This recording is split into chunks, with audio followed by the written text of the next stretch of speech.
Welcome and Happy New Year. This is take number 2. I'm so excited to be speaking with you today. I'm really excited to be talking about 3 belief systems you must embrace if you want long-term success.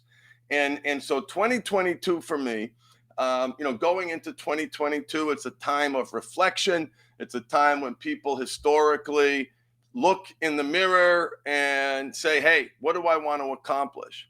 And I want to help you make 22 the best year on record for you that you've ever had, because it is going to be the best year on record for me, because I'm going to make it happen. In order for it to be the best year on record, I have to align my habits and belief systems to create that output. And I want to help you create that output. I want to help you live a life where you feel in control, you feel empowered, and you have purpose. So what I want to do, I want to start by reading the chapter summary of chapter 2 in the book Atomic Habits.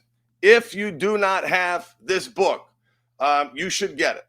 You absolutely should get the book Atomic Habits by James Clear. You should also go to his website and sign up for his 321 newsletter. It's literally like one of the most popular newsletters in the world, and he brings great value, great value. So check it out. But so the purpose of me sharing this is to tee off. We're talking about belief systems. We're talking about identity. Okay. So here we go. There are 3 levels of change: outcome change, process change, and identity change. So outcome change, I'm going to be sober. I'm going to lose X amount of weight. Process change, the things that I'm going to do to accomplish that goal. And identity change. Identity change is the merging of your habits and belief systems. Your habits and belief systems are in alignment to create an identity. Okay. So 3 levels of change: outcome change, process change, identity change. The most effective way to change your habits is to focus not on what you want to achieve, but on who you wish to become. Let me say that again. Get your notebooks out, or at a minimum, make it a priority to buy this book. The most effective way, and by the way, I'm reading the chapter summary. Everything he says is backed up by science, backed up by pages of support for this statement. The most effective way to change your habits is to focus not on what you want to achieve, but on who you wish to become. Identity emerges out of your habits. Every action is a vote for the type of person you wish to become. Becoming the best version of yourself requires you to continuously and to upgrade and to expand your identity. The real reason habits matter is not because they can get you better results, although they can, but because they can change your beliefs about yourself. Now, quick side note, I want you to think about what I just said and put that in the context of the sex addiction model, which is, great free resource, no question about that. One of the best free resources. I actually refer people to Smart Recovery, but that this is another question. So I want you to think about what is the impact of identifying long-term with I am a sex addict, I am a porn addict. So we're going to talk about that in another podcast. I'm going to read that same chapter summary and share with you some of the pitfalls I've seen men experience this identity. I am a porn addict, a partner of a porn addict. Just think about the possible negative implications of that long-term identity. So today, so what this says is, this is important not to change what you do, but change who you are. So I want to share with you 3 belief systems that are absolutely critical and necessary to creating that change. Like fundamental, mandatory, there's no sex without this. And at the end, if you're joining me live, ask me questions after. Get out your pen, take things down. Welcome, Bing Bing Boy, and glad you're here. All right. So here's first belief system number 1 that you must change if you want to be successful long term. You must embrace the reality. Failure equals opportunity every single time. And I'm going to say this a few different ways to make sure we lock it in. The new belief system that you must possess around failure is that you see it as a gift. Failure is a gift. Why? Because it has already happened. You can either learn from it, or here's the alternative, and let me know in the chat if this is you, because it was me. You fail, and then you beat yourself up. The compliance mechanism, the internal training when there is failure is to beat yourself up, shame yourself, literally abuse yourself. If you were doing that to another person, it would be abuse. If you were saying to your children what you're saying to yourself, yes, would be at the door and saying, whoa, you can't talk like that to your kids, man. That's poison. So what happens is people fail. And listen, this is a hard lesson in any space. It is a hard lesson here when we're talking about lying about some aspect of our sexual expression, right? We don't want to do the thing. We do the thing, we beat ourselves up, and we shame ourselves for doing the thing, and then we do it again to escape from that self-loathing, to escape from that shame. So every failure is an opportunity, is a gift to be better. Either you embrace it or it crushes you. It's literally that simple. Now, there's a lot of parts work that goes into embracing that. I just want to start with, as a practical level, as Rob says, failure is just testing.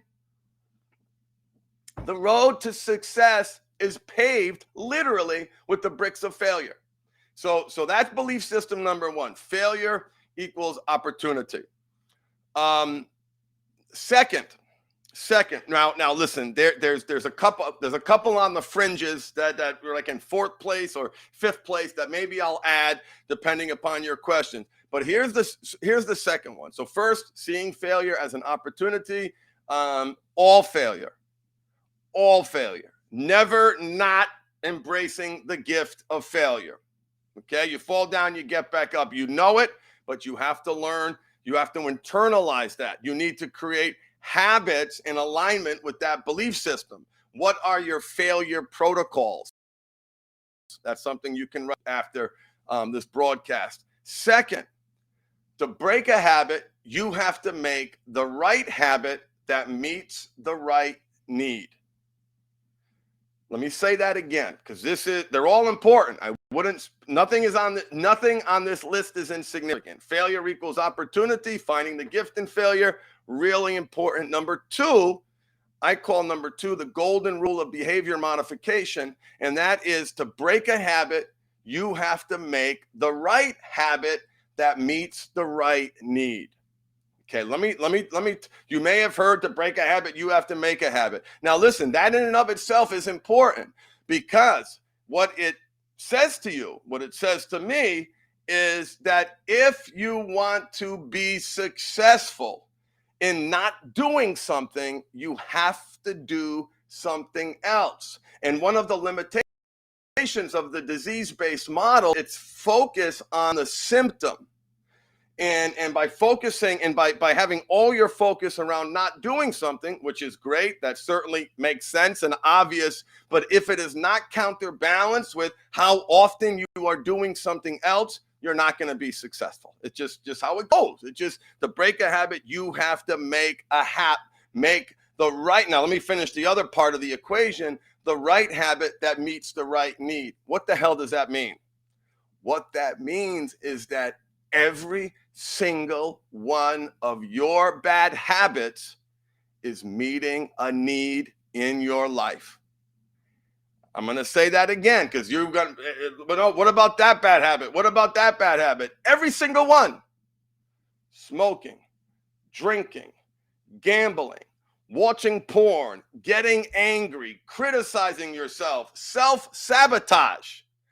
Every single bad habit is meeting a need in your life. Let's take pornography for a second. Let's take massage parlors, escorts. And listen, this is so important. That behavior, not only is it meeting needs, it's been meeting needs for decades, mostly back to childhood. And it is a very effective emotional and physical regulator. You want to escape from pain? You want to escape from feeling like a piece of shit? You want to escape from the stress of work, the anxiety of this? You want something that's yours, something in your life that's yours. You give to other people and work so hard, you've got nothing left. You've got this. Watching naked people having sex is meeting so many needs. The physiology in the brain, the reduction of the stress level cortisol, the release, the escape. It is serving very, very, very, very powerful needs. And what happens is a lot of people have demonized that part of themselves. They see that part of themselves as disease. They want to disown. They want to reject. They want to exile this part of themselves. And what they don't realize, and what you may not realize, the more you exile that part of yourself, the more power that part has, because that which you resist persists.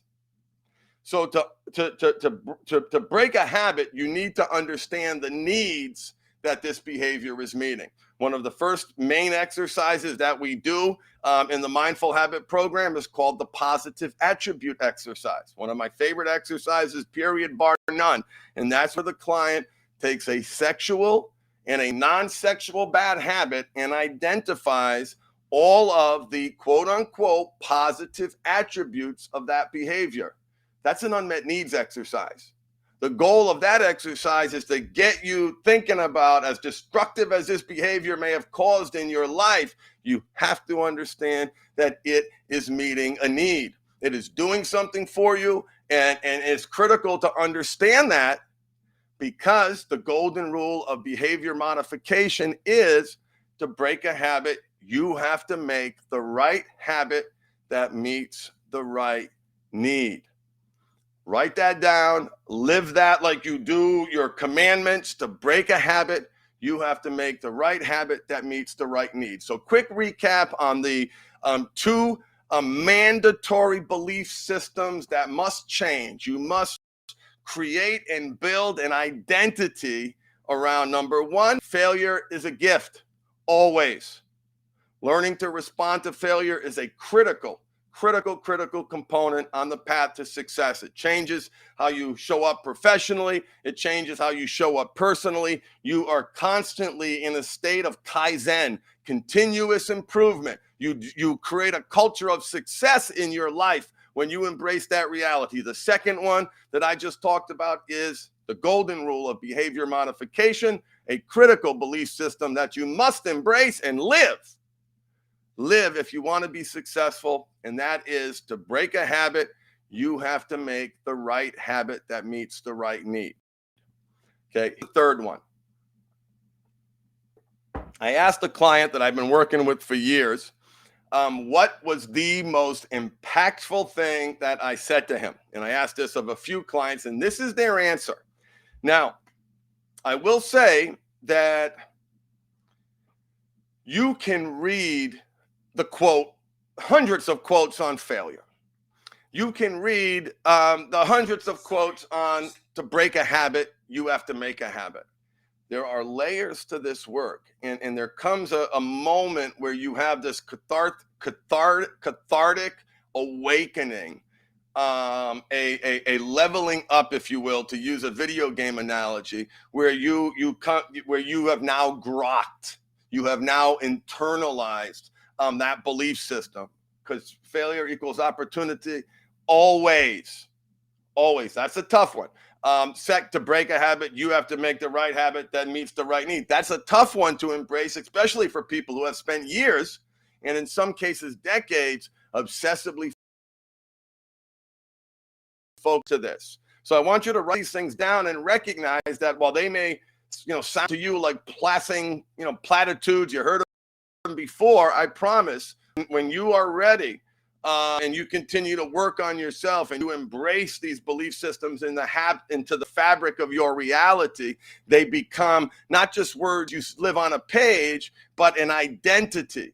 There's an identity. That's how you see yourself and how you show up to the world. There's a belief system that you learn and grow from every mistake that you make, even the stupid ones and even the bad ones. There is a identity where you have internalized the reality that to break a habit, you have to make the right habit that meets the right need. It becomes a way of life, Second, third, here's what a client said was the most impactful belief system. And notice I'm hesitating delivering the punchline because it's, okay, that makes sense. But let me say it. And then if you have any questions about anything that we're talking about, please ask, okay? We got the chat going. If you're listening to this recorded, great. But if you want to be part of these live streams, I live stream on YouTube, on Facebook, on Twitch, and LinkedIn. So if you subscribe to me there, you'll find, you'll get notifications. Unfortunately, I don't have a schedule when I live stream, but then you can ask questions and you can be just like Rob, and I'll say hi to you just like I'm saying hi to Rob. What's up, my man? So glad you've joined us. We're talking about the 3 belief systems that you must internalize and embrace if you want to be successful long-term. Here's the third one. Here's the punchline. Here's a new reality, and that is all behavior is need-seeking behavior. I'm going to say that a couple of times. I'm going to say it from a couple of different perspectives, and I'm going to strive to explain to you why that is so important, why parts work is so important, the internal family systems model is so important, and why the demonization, the diseasification, the demonization of your addict part is actually causing harm. So failure equals opportunity. Failure is a gift is number 1. Number 2 is to break a habit, you have to make the right habit that meets the right need. Number 3 is a reality. Is a reality that you have embraced, that you have internalized into the cells of your body, into the fabric of your reality, is that you recognize that everything you do, every step you take, every movement you make, every word that comes out of your mouth, every slip, every angry outburst, every judgment, every criticism, every single thing that you do is need-seeking behavior. Everything. And when you embrace this reality and you start, paying, and you do something stupid, you do something that you regret, wait, that couldn't be. And when you look at that from the perspective of a part and you start understanding the needs that these behaviors are meeting, you will come to embrace the reality that all behavior is need-seeking behavior. And Rob K., who's read the book No Bad Parts by Richard Schwartz, knows scientifically that there are no bad parts. Your addict part, your angry part, your sabotage part, your not good enough part, your liar part. The liar is a protector. Addict is a protector. Anger is a protector. So Rob K knows that all behavior is need-seeking behavior. Now, listen, I'm going to give you, there's an asterisk. There's an asterisk. And Rob, over 60, still struggling with PMO. I invite you to reframe. That's the symptom. And what I'm trying to do here, and if you didn't hear all of it, I want you to go back and listen to the belief systems that you need to internalize in order to be successful long term. I have never worked with a client, and I've been working with men professionally for 9 years, I think, 27 different countries. Steve Harvey, Katie Couric, the A&E's television show Intervention, Lifetime TV. I'm doing something right. I'm doing something right. I have amazing clients.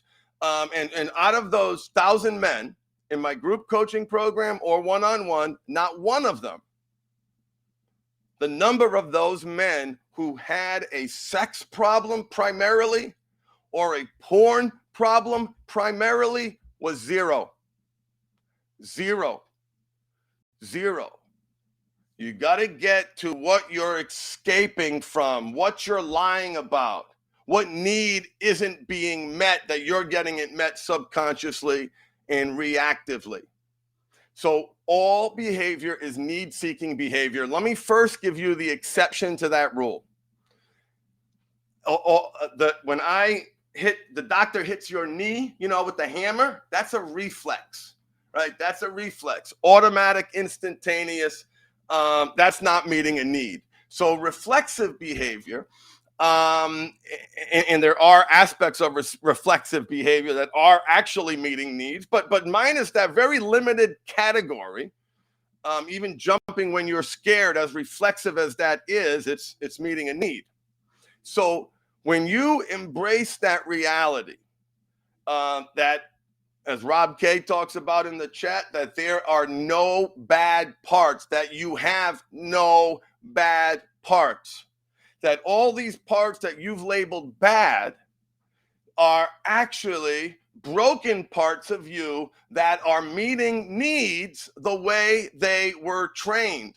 See, this is why family of origin work is so important. Yes, it's important to heal trauma of course. Thank you, Rob. www.themindfulhabit.com. There's a number there you can call. There's all the list description of the different programs. But when you embrace the reality, listen, and make a list of stupid things that you do. Make a list of the angry, like all behavior, like really, even when I'm self-deprecating, and I'm beating myself up and making myself feel like a piece of shit. Yeah, that's your compliance mechanism trying to drive performance, trying to get you to do the right thing. That's how you were trained. So all behavior, asterisk, is need-seeking behavior. That one is the single greatest thing that came out of my mouth, according to one particular client. We'll call him Jay. And I love you, and it's such a privilege and honor to be working with you. And I'm so proud of the results that we've created. See, Jay came to me with a lot of disease work, a lot of great addict work. And I remember the first big exercise that we did. I said, okay, so tell me all the good parts of this behavior. The hooking up with guys. He's married to a woman. And the adult bookstores. Tell me all the good parts about that. Anybody who's been to an adult bookstore, no shame, right? No shame. I say that's the place where, grown men go to die. Very, very sad, lonely place. Tell me the good parts of all the porn you watched, of the escorts that you paid for. And after a shock, what are you talking about? He was able to come up with one of the most comprehensive lists of needs that he needed to be meeting proactively. It was like the best start, the best start. And that that he had retained skepticism of, wait, all needs? And listen, I can't say that too early. Some of you now might be hearing this and saying, that guy doesn't know what he's talking about. Continue to learn about the internal family systems model. Continue to learn about habits. Continue to learn about identity. Continue to learn about the challenges. And there are so many great things about it, but the challenges of long-term identification with the label, I'm a sex addict and I'm a porn addict, and the impact that that has on identity. Is it freeing you? When you say that, do you mean that someone who's and has risen like a phoenix from the ashes, and now has self-control, who now has emotional intelligence, who now lives a belief system where failure equals opportunity, where he meets his needs proactively? He has embraced the reality that to break a habit, you have to make the right habit that meets the right need. He's embraced the reality that all behavior is need-seeking behavior. I'm a sex addict. I'm a porn addict. I prioritize sexual health. Does it mean there's an identity around sexual health where you realize in the fiber of your being that sexual health equals physical health, mental health, and spiritual health? All three. So is that what you mean when you say, I'm a porn addict, I'm a sex addict? If the answer is no, then you have got to upgrade your belief system. You have to upgrade your identity, and you take the best of that model and you add to it atomic habits. You add to it the internal family systems model. Maybe you add to it the mindful habit system, where we dive deep into these concepts because they are so important. They are mandatory. They are mandatory. So if you started late, listen again, because I read the chapter summary from the book Atomic Habits. If anybody has any questions that they'd like me to answer before I wrap up this stream, let me know. Thank you so much for listening. Thank you for sharing with me your precious time, your most valuable resource. And I'm going to do my best to keep these lessons crisp, concise. That is an absolute challenge for me because I love to talk. And so I will go off on tangents, but I'm going to really to think about how can I be more crisp? How can I be more concise?